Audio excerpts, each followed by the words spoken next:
Hello बच्चों, let's read the question. The question says a body is executing SHM under the action of force whose maximum magnitude is 50 Newton. Find the magnitude of force acting on the particle at the time when its energy is half kinetic and half potential. देखिए, सबसे पहले हम लोग की concept को discuss करते हैं. देखिए, की कॉन्सेप्ट में हम लोग सबसे पहले देखेंगे kinetic energy in case of SHM का formula, that is equal to half m omega square into a square minus x square. और सिमिलरली पोटेंशियल एनर्जी का हो जाता है in case of SHM is equal to half m omega square. अब देखिए, the thing that we need to deduce from here, क्या deduce करना है? देखिए, क्वेश्चन से कहा जा रहा है its energy is half kinetic and half potential, यानी दोनों का मैग्नीट्यूड सेम है. सो क्या होगा? देखिए, यहां से kinetic energy is equal to potential energy, because क्या बोला कि हाफ काइनेटिक है हाफ पोटेंशियल है तो दोनों इक्वल है. तो यहां से हम लोग क्या बोल सकते हैं? Half m omega square into a square minus x square, ये बराबर होना चाहिए half m omega square x square के. देखिए, दोनों को इक्वेट करेंगे तो हमें क्या मिल जाएगा? यहां से हमें मिल जाएगा, देखिए, this will imply a square का जो वैल्यू आएगा that must be equal to 2x square.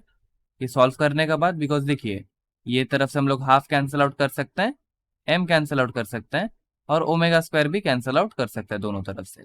देखिए, ये क्या हो जाएगा? ए स्क्वायर बराबर एक्स स्क्वायर को उधर लेके जाएंगे तो हो जाएगा x square plus x square 2x square. So a square is equal to 2x square. यहाँ से हमें x का वैल्यू क्या मिलेगा? देखिए, यहाँ से हमें x का वैल्यू मिल जाएगा a by √2. This is the value of x. अब देखिए, फोर्स को हम लोग क्या लिख सकते हैं? Force is equal to F is equal to mass into acceleration. We are talking about the magnitude.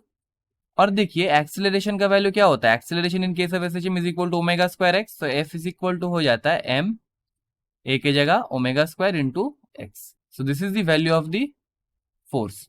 और यहाँ हम लोग किसका वैल्यू पुट करेंगे? Will put the value of the x here. तो दिस विल इम्प्लाई जो फोर्स का value आएगा that must be equal to m omega square, और x का जगह क्या हो जाएगा? a by √2. नाउ एक चीज आप लोगों को बढ़िया से समझना है. द थिंग इज, यहां हमें क्वेश्चन में बोल रखा है कि द मैक्सिमम फोर्स जो है वो 50 न्यूटन का है. अब देखिए, फोर्स मैक्सिमम कब होगा? देखिए, फोर्स का नॉर्मल वैल्यू क्या था हमारे पास? जनरली फोर्स का वैल्यू आता है m ओमेगा स्क्वायर एक्स का बराबर. This is the value of the force. अब देखिए, ये जब मैक्सिमम होगा F मैक्स, ये मैक्सिमम कब होगा? देखिए, ये मैक्सिमम तब होगा, देखिए, m और ओमेगा हमारे पास कांस्टेंट है.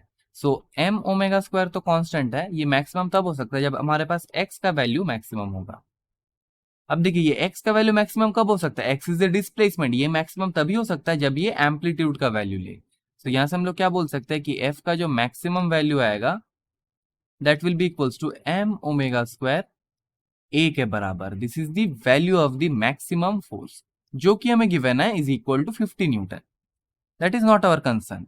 अब यहां देखिए, F इज इक्वल टू हमें गिवन है m omega square a divided by √2. This will be the value of the required force. अब देखिए, ये जो m ओमेगा स्क्वायर है this is nothing but the maximum force. यहां से हम लोग क्या बोल सकते हैं? हमारे पास जो फोर्स आएगा that will be equals to F max divided by √2. अब देखिए, F मैक्स का वैल्यू हमें क्या गिवन है? 50 न्यूटन. तो यहां से हमें क्या मिल जाएगा? F is equal to 50 divided by √2. अब देखिए, हम लोग क्या कर सकते हैं? यहां से F इज इक्वल टू हो जाएगा 50 डिवाइडेड बाई √2 था हमारे पास. हम लोग क्या कर सकते हैं? √2 से मल्टीप्लाई कर सकते हैं और √2 से डिवाइड कर सकते हैं. तो यहां से हमें क्या मिल जाएगा? F is equal to 50 into √2 divided by √2 into √2 is 2. तो F का value will be 25 √2 newton, and this will be the final answer. ये हमारा फाइनल आंसर हो जाएगा. I hope you have understood the question well. Thank you and best of luck.